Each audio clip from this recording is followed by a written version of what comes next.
I had the pleasure of telling you all where we were this summer, and there's also a price to that, in that I told you we were going to do a lot of innovative things, and now I'm back to show you 6 months later what did we really get to do.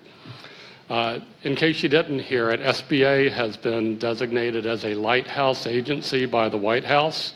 That means that because of the innovations we're doing, we are being singled out as a focal point for other agencies to come talk to us, work with us, learn from what we're doing, because we're going 100 miles an hour, and you're going to see just the progress from what I showed you back in July to where we are now. It's the way we love to operate. We are having a blast at SBA. We're saving money. We're being innovative. And tonight I'll get to show some of that with you. So again, I was here on July 26th. Wanted to highlight where we've been on our cloud journey, share with you some of the lessons learned, and hopefully make the journey easier for you and let you know what's coming next for us. So again, this is a slide I used last time. Maria Rote, my boss, who's now been at SBA for 14 months, has moved up to number 4 in the seniority of CIOs for the last decade. Again, she's been there 14 months. Very hard for an organization to stay progressive and move forward when the leadership is constantly in and out and in and out. We're going to do this, now we're going to do this. And of course, there's long periods of time where there's either an acting CIO, or we also had a period of time of over a year where there was no CIO or deputy CIO. So we really consider it the lost decade. When Maria and I got there, guess what? We had Windows 2003 servers. How long has Windows 2003 been out of security support from Microsoft? More than a year, I'll tell you that. So we also found that we were still very much an asset-based culture. I have network engineers that love buying that shiny server and having the hardware problems like we saw tonight, where you get to go touch it and fix it yourself. Maria issued an edict, which I joined her on as I got there. We're not buying another piece of server hardware. No more storage arrays, no more physical servers over our dead bodies before we buy another piece of physical hardware. Staff didn't believe us. Now, a year later, they believe us now because we've approved 0. We do not allow them to buy it. So we really followed up with the federal cloud first strategy, and we said everything we have is going to the cloud.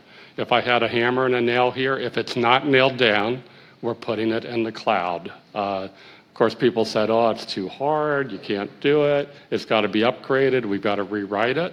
It's like, okay, when you rewrite it, you're going to rewrite it for platform as a service in the cloud. You're not going to rewrite it on-prem under infrastructure and then still have us have to deal with this. And again, we not only did that because we believe it's the right thing to do and the right technologies to use today, but we really believe we've improved the security and the availability of our systems and protected our data and infrastructure. So I always like to talk about people, processes, and funding, and I wanted to break you through that. So this is the most important slide of my deck. I've had lots of federal customers come up to us from other agencies and ask, okay, Guy and Maria, how did you guys get to the cloud in 82 days? Again, that's what I presented last year when I was here. From the day we launched the cloud project to the day that we had an infrastructure built and an ATO was 82 work days. Not 82 days just to get an ATO, and we spent years from start to finish. If you do not have the executive leadership from top to bottom, you will fail. Now, take a look at my list here. So you have Maria and me as the top 2. Sanjay Gupta, who's up front here, as our CTO. Bo Hauser as my CISO. Russ Miller as my Director of IT Services, and Terry Lewis as my Director of Development. You can be successful having the top 2, but if you don't have some of these ones below it, they're going to slow it down. They're going to drag you back. You really need to have all 6. And we are really lucky that we built a team at SBA that does this. I've seen other government agencies where the CIO is kind of lukewarm on the cloud. The deputy CAO might be lukewarm on the cloud. The CTO and the engineering network team are, let's do it, let's do it. It's not going to happen. You've got to have it from the top. Again, those of you that have been along in the industry a long time, there's no question, Gartner going back decades on if you don't have executive sponsorship on an IT project, what is it, 70, 80% of the projects will fail. And failure is defined as either you cut back the requirements, it ends up costing tremendously over what it was, or the project is canceled. I put up a quote here, and this is a couple years old, but it was nice to see that PMI has taken that executive sponsorship and broken it down into even more details about what it means as far as being a communicator, as being an evangelist. I've worked in government organizations where I've had a project that had, quote unquote, an executive sponsor, which meant the executive sponsor came to the kickoff session and you never saw him or her again. So you had an executive sponsor, but the project still failed because, like I said, this study is really good because it takes you through what a true executive sponsor needs to do. So if you're working on one of these teams below this and you don't have the buy-in from the top, I'll talk to you later about coming to SBA. So what I showed you in July, we started off with these 5 cloud teams. We broke out all the functions we needed to do. Again, and these are all swim lanes that are going 100 miles an hour at the same time. I could not wait to have architecture go first before we start looking at automation, before we start looking at changing our processes. I said, launch them all at once. One thing that's very important here that you'll see, and I was lucky enough to get to do this at 2 federal agencies. Before I joined SBA, I launched the cloud effort at TSA. I only work for agencies that end up with an A in the name. You'll see there's no security team broken out here because, very important, we embedded security across every team. They need to be at every meeting, every discussion, not just the afterthought. And because we had so much to do at once, we needed these 5 teams. I wanted to show you 6 months later, this is what we've changed to. Because that's what we built the architecture, we designed the architecture. And right now, I don't need an architecture team. I need them to fine tune it and tweak it as new functions and capabilities come out. So we really focused it, and we're just launching this actually in the next week. A more streamlined structure. I'm still the executive sponsor. Sanjay is our chairperson. Russ Miller, who heads my IT operations, is the federal lead. Those are 3 blue boxes, are all feds.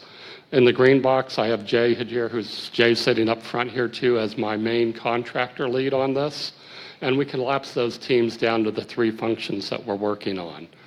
Automating what you're doing is so critical for the cloud. To treat the cloud as just another place where you have servers and you're going to go through 28 steps to create an account or to activate a service the same way you do it on-prem, you're not really gaining from it. So we wanted to really concentrate on modernization of how we operate and combine the engineering and automation teams there. Enterprise management, managing all of our services, and then that integrated common operations model, where we want to take the separate security team and the IT ops team and get them thinking together in an integrated model. If you're going to bring up a server, what's the security impact of that? Which version are we going to bring up? So like I said, this is something, we're a small agency. I only have 70 employees in the CIO's office. So when I have 5 teams, you can start doing the math. I don't have a lot of bodies to spread out. We can be a little more effective and efficient with where we are today. I would still start with what we did before and then move to this. So again, make sure your executive sponsors are vocal, that they're evangelists of your technology, and that they believe it. So on the technology side, this is an update to what we did before. We wanted to make sure that we had a hierarchy of our production environment, our test and development environments, which again are turned off because of the cloud until we need them. I don't need a test environment on until my developers have something to test. I will tell you, Jay and Sanjay and I, we watch our bill every week, and we make sure that things are turned off. Again, you turn off your servers over a weekend, you just saved a week worth of bill.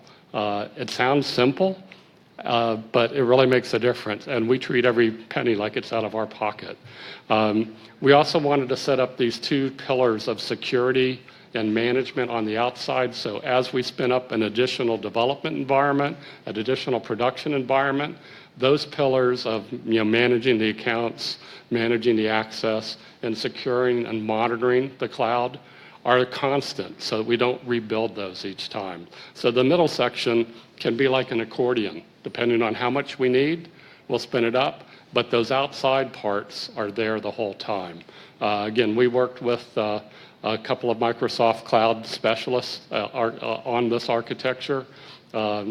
It's not rocket science, but it's what we came up with and how we connect everything. We've gone to 2 Azure regions so that we have redundancy with that architecture. And again, for the federal government agencies, if you want to come meet with us, every couple of months we hold a session. We had about 7 federal agencies in November where we went through a deep dive of how we did this. Again, we're very happy to share this with you. Vendors, don't need to share it with you. I want to share it with my federal customers, the federal clients. Anything that we can do to save time for you will help. So what was the impact since I was here last? Well, everybody knows this was a horrible year for the U.S. for hurricanes. Harvey, Irma, and Maria, and yes, we do kid Maria wrote our boss about being named for a hurricane. What SBA does in a disaster is we expand until we get to the point where we can process enough loan applications. These 3 hurricanes together were bigger than Katrina. And one of the things that happened with Katrina is that people ended up waiting weeks and months to get loans to keep their small businesses afloat or to pay for homeowners. We made an organizational decision that that was not going to happen again. Back in the Katrina days, what would traditionally happen is they would just buy more and more hardware until they had enough hardware to pay for everybody and cover everybody. And in some of the technologies that were in use at the time, it would not be buying 1 laptop for a person, but it actually would take 2 laptops because they would do some remote control activities that you had to have a device on the network plus 1 remotely. So figure $2,000 a laptop, so you're looking at $4,000 per person to spin up for a crisis. And at some point, we'll finish processing these loans, and let's hope that we don't have another bad season. You know what we do with all that equipment? Get stacked up in the corner until it's out of life, or there's another hurricane or another disaster that we get to use it again. That was our traditional model. Because of what I showed you in July, because we had already made that effort and had Azure ready to go, this time we said, let's not buy, and in fact our disaster office came to us and said, we need to buy this $250,000 hardware appliance to do virtual machines. Marie and I said, no, we're going to do it for you in Azure. Because how long is that going to take? So how long do you got? We've been in meetings with customers when they have that type of question mark for us, that we turn it on before the meeting's over and say, by the time you get back to your office, your server's ready for you. No more waiting for 3 months to get it through procurement and set it up and all that. And that piece of hardware also had a 3-year maintenance contract with them. So again, we would have gotten through this period and caught up on these 3 hurricanes, but let's assume the next couple of years there aren't any. They would have been paying annual maintenance fees for a box that literally was sitting in the corner. So what we did with Azure instead, we said we're going to give you virtual machines, virtual desktops, and the fun that we've had, and Jay's had the most fun with this with us, is as we move things to Azure, for example, the CDM project, we were the first federal agency to take DHS's CDM and put it in Azure. One of the vendors told us we needed a server on-prem with 96 cores.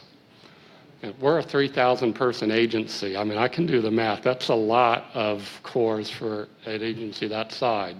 So we told Jay, keep it as small as possible. So Jay started with a few cores, Okay, so pegged at 100% CPU utilization. Then he added a few more, he added a few more, until we got to a point where we could run it. And believe me, it was well below 96 cores. That's the way we treated this with disaster too. We needed virtual desktops for them. We started off small, we gave them just enough to work, and then the price of delivering these desktops was a fraction of what we would have paid with that hardware. We made them available on demand. We turn them off when they don't need them. We set up two ways to do it. Either we could turn them on in the morning and turn them off after 90 minutes of activity at the end of the day, or we let them turn it off. But again, that's the beauty of the cloud. Just-in-time computing when you need it. They literally brought in 4,600 new employees in 2 months. Again, so multiply that times 2 laptops versus what we were able to do for them. So, and we were only billed when we used it. So again, talk about an immediate impact. Our 82-day sprint to get Azure ready just happened to coincide with when the hurricane season hit, so that if we had not moved as quickly, we would have been locked into this hardware cycle and be buying lots and lots of equipment. We are now at the point where they're actually ramping down the excess staff because we've been able to process the loans because of the environment that we provided. So another thing that we love, Azure Site Recovery for migration. I've been approached, as Sanjay has, by many vendors who say, we will help you move to Azure. We've decided to do it ourselves because one of the built-in tools with Azure lets you replicate your on-premise servers to Azure. So we started doing that initially. We started doing it with a few servers and then a few more. Meanwhile, we're getting called by many vendors asking us to pay them money to help us move to Azure.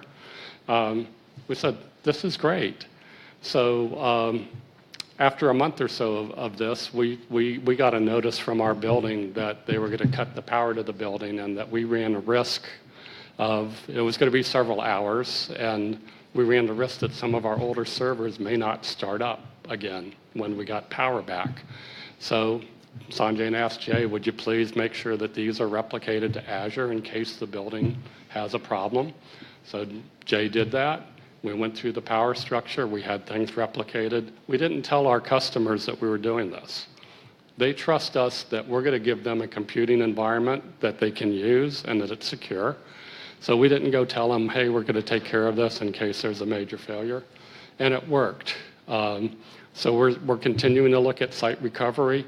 Remember, it's not just for Windows VMs. It's also for VMware, Linux. You can do other servers with it. Again, Maria and my directive is if it's not nailed down, get it to the cloud, and we're not going to buy hardware or replacements. So let me talk about another feature we really like, the security. One thing that I find, and what you're going to see in my diagram here, is that the traditional model is you already have on-premise security with a SOC, and that's the top drawing, where depending on the size of your agency, your SOC's going to have one monitor or several hundred. And when I go in and ask them what's going on, I always find that it's hard to tell what's going on. But what I see agencies doing is treating the on-prem security different from the cloud security. So you'll use cloud security tools for one, and you use on-prem tools for the other. We're flipping that equation around. We said, we're going to use the cloud security tools not only to manage the cloud, but we're going to point them on-prem. And when we did that, eureka! I can't tell you, CISOs, if there are any CISOs here, a lot of times it's hard to get you guys excited.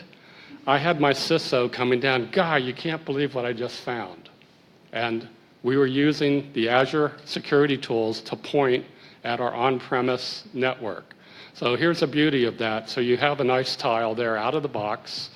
I knew that I needed to alert some of my team that weren't quite on board with the cloud how important this was. So I ran this screen on my desk every day, and I will click. When Guy sees a red square, I click on it. And so one of the first ones I saw was a little warning that I had servers that had the same password as the server name. I said, okay, I'm interested in that. Click on it, drill down, and I found that there were 4 servers that the username, the password was the same name as the server. Do a quick screenshot, send it off to my security team. What gives? It's funny, I didn't hear from them for a couple of hours. Then they came down and said, how'd you know that? I said, it's a tool that we have and we own it, and you could be running it on your desktop. So they went in and fixed that, and then Maria started running the tools on her desktop, so Maria also clicks on things that are red and yellow. So they very quickly got the message that this is a different world, this is a different way, and the bosses are looking at things that we should be doing. So guess what? My Security Operations Center started running these tools in addition to all their other screens. The Azure security out of the box is incredible. I think I've got a slide to show you. Well, let me throw this one at you too. So what I put up there in the blue box this last year, we did a competition for our Security Operations Center. Since this is from the public RFP, I'm happy to share it.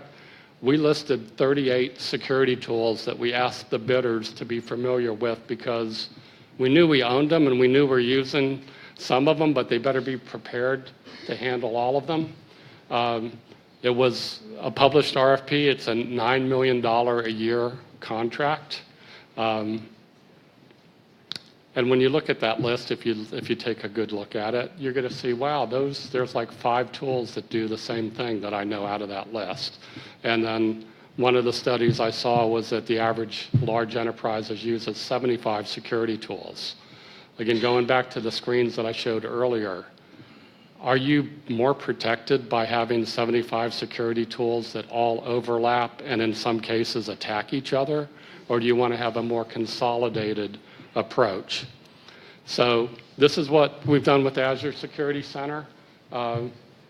Again, I load this every day. I blocked out some of our SBA sensitive data so that I wouldn't get anybody in trouble here. But we can drill into the status of anything. Guess what? I didn't go to Azure security training. I just started drilling down, looking at things that I'm curious about. Another example is the cloud alerts. So we have a mixture of both Azure and Office 365 alerts of what's going on.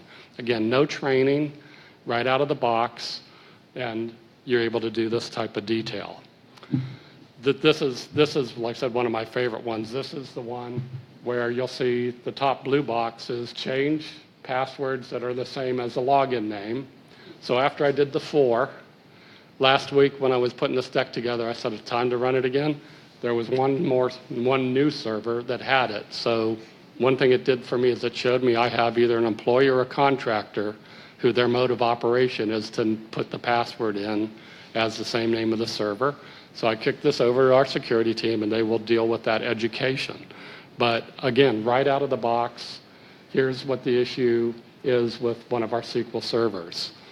You can customize these, but I said, I'm just running it straight out of the box the way it came. Our security, our CISO officer is so excited about these capabilities. And again, these servers are on-prem. These aren't in Azure yet. We're going to get them there, but we're using the current capabilities to measure what's going on our enterprise. So I wanted to share there. Talk about funding. I still have not requested a single dollar to pay for our cloud, because what I've done with our CFO is everything that I've cut out of my data center is funding the cloud. So we're doing this with no new dollars at all. So we're going to continue to do that. I just had 3 contracts get put on my desk today. I rejected all 3 of them because they were for legacy, on-premise, antivirus, and a backup. And I said, wait a minute, we're using Azure Backup. Why is this contract the same as what we paid last year? So what I'm doing every time something like that comes forward, we're cutting it back to just what's left on-prem, and then we're taking the savings and paying our Azure bill. And so we're going to continue to do that. We reported over $5 million of savings out of our data center last year just to move to Azure. Now my budget's 28 million. 5 million out of 28 is a lot of money. And it was just by cutting things back to what they are. So we want to use cloud backup, get out of the on-prem backup business. We're looking at another 5 to 10% cut this year. Again, and these are the good cuts. These aren't the ones where your bosses get directed by OMB that you've got to cut your budget 10 or 15%. This is, you're getting ahead of it and doing it before that. The other thing that we're doing is that we're purchasing the cloud in small amounts. If you purchase, whether it's Azure or Amazon or any of the other cloud providers, if you put $4 million into it and you don't use it all up that fiscal year, you lose that money. So what we're doing is we're buying small enough chunks so that we use all that up, then we buy the next one. It also fits with my cutting contracts because I don't have all the money up front at the beginning of the fiscal year. And that way, we're never going to be at a point where we end up losing money that that we put into Azure. So again, one of the things we recommend is do the right size. And then as we get better at this, we'll get more into a routine of here's what it costs on a daily basis to keep Azure running for all of our systems. Last thing I wanted to cover, lessons learned. So what's worked well for us? A lot of people concentrate on how hard it is to buy the cloud. Buying Azure was the easiest thing in the world. I ordered up Cleanse off of my enterprise agreement, and I had it in the next 2 days. We had the account. So buying the cloud was very, very easy. Right-sizing Azure also has been very easy. I used the example that we had Jay do earlier. We start off with the smallest amount of core and memory that we think the device will run, and then we slowly increase it until we get just right. Again, we don't need to be at 100% utilization, but we also don't want to pay for an Azure server that's only running at 2%. So we want to do the right size. And then Jay's even gone further than that. When Microsoft has a sale for a certain combination of servers, he'll look at that and say, well, maybe going this bigger server is cheaper this month than before. And again, this is something you cannot even comprehend doing that on premise. This is watching how you're spending your dollars for your compute. Again, we hired 2 outstanding gold partners for cloud, Practical Solutions, Inc. and Planet Technologies. They were critical to help us get this going. The other thing we love is that Azure keeps adding more and more services that, again, we didn't pay for them. They're already built in. And then using our enterprise agreement to help us do that initial planning through our deployment planning days. Cloud training for Azure and other services, there's plenty available online. We've taken advantage of the MTC out at Reston. We've sent our staff to the K Street office. We've had Microsoft come online. And then last year, when I was here this summer, I told you I was hosting a weekly Azure and Office 365 training session for my staff as a lunch and learn. All we did was go to the Microsoft CIO's website, and they have plenty of videos up there. Here's how Microsoft does Outlook. Here's how Microsoft does SharePoint. We would show those and then review them and talk about them. But again, one thing that worked well for us was the leadership from all of us at the top has been consistent. We've not wavered, that we've not approved a server or a hardware buy at all. We're buying PCs, laptops, and tablets, but we are not buying servers. And that's been really good for the organization. And as always, there are things that don't work well.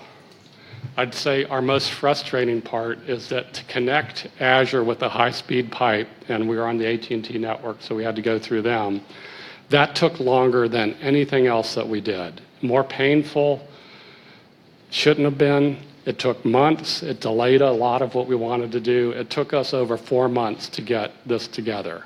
It seemed that to get the right AT&T person to talk to the right Microsoft person, whenever we needed them, there was only one in the US that could do that, and they were never available together until we finally said, enough, we need to get this. So if you're doing a cloud journey, just realize that this is something you need to start on early, because it's not like ordering another circuit to a physical building. It actually probably took us closer to 6 months than 4 months to do that. Another thing that didn't work well for us was Azure Remote Desktop version 1.0. They're already getting ready to release version 2. We wanted to use the Remote Desktop 1.0 to do that disaster support, but it just simply would not work, so we ended up giving people virtual servers instead. That's something that, again, we hope to have version 2 fix for us. And then culture. Again, some of my team is chomping at the bit, loves this. Some are checking the clock to see if Marie and Guy are still here every day, and we are. And then some of our contracts. When somebody's had a long-term contract with you and they have a certain skill set, if that company does not invest in training their own employees, they're not going to be trained to move with you as you progress. So that's been disappointing too. And then, while we're trying to be very progressive and moving to the cloud, we're being dictated to by OMB and DHS to, even though you're doing this stuff in the cloud, make CDM and the TIC work the same way that we designed them for on-prem. And that's something that we're pushing back on right now. I don't understand how taking things from the cloud back to on-prem to do a security check to then put it back up to the cloud so you can then do with it is an advantage to anybody. And like I said, we're pushing that envelope. So what's next for us?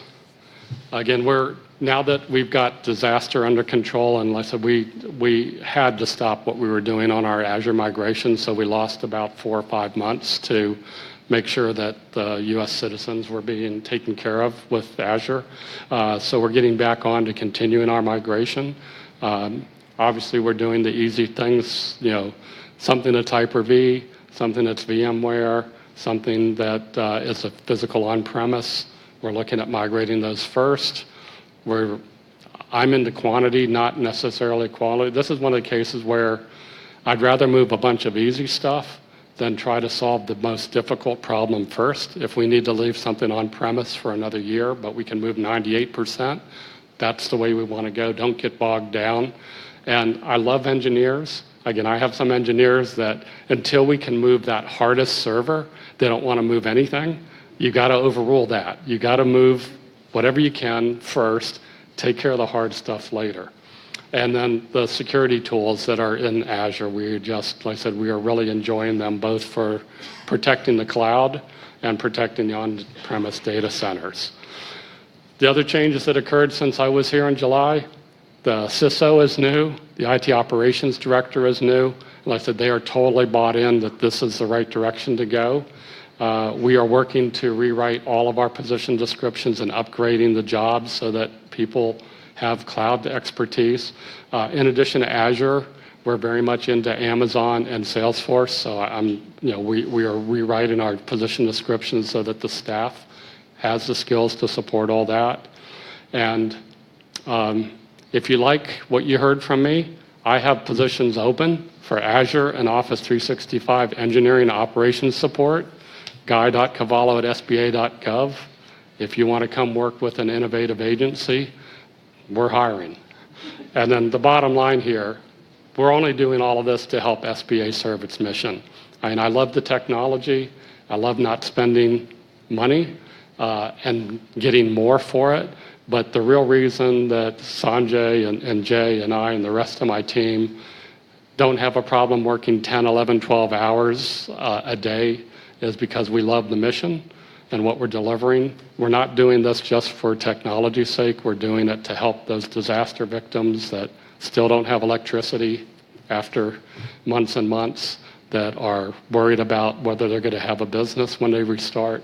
That's the whole point of doing this. SBA is not a technology agency. Marie and I are trying to deliver maximum services for a much lower cost that will impact the citizens and keep our budget there. So I don't know if we have time for questions or if people are ready for beers, but again, thank you. Thank you for staying so late.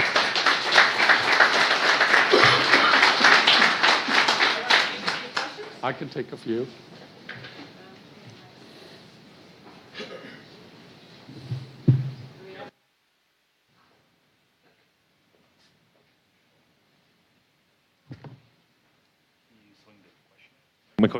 My question is, if what percentage of applications in total would you say you have moved to the cloud, and what percentage remain on premise? And then what are the hardest applications that you said people think this is the hardest server to move? What are those? Are those data intensive? Are they user intensive?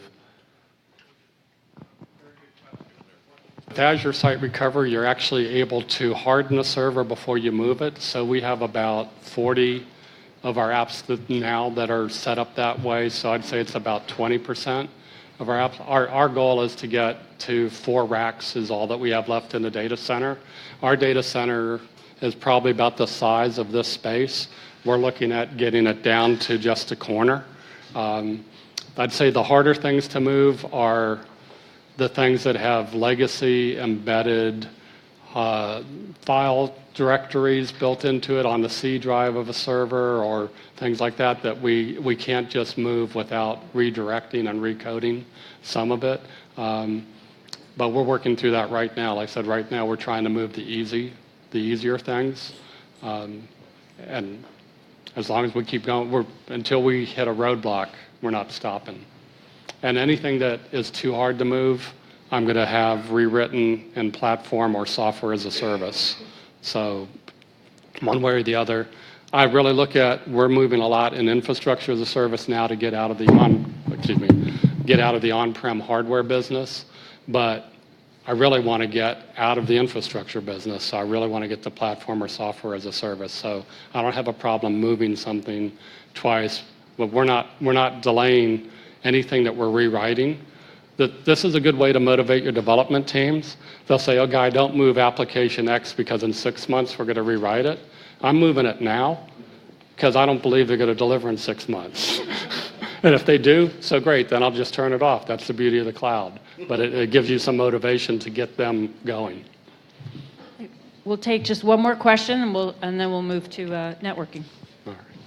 Yeah, in terms of security, with the current security you have right now with Azure the cloud, are you confident? Is it adequate to protect your sensitive data that you may have out there? Absolutely. I believe it's more secure than the 38 security tools that I listed here. Because again, I know each of those tools have overlapping functions, so I'm counting on my staff to have a product and turn off 25% of this one because 50% of the next one is overlapping. And then when the vendors update those products and they change the capabilities, I think that's much more of a risk than what we get out of Azure security. Well, thank you.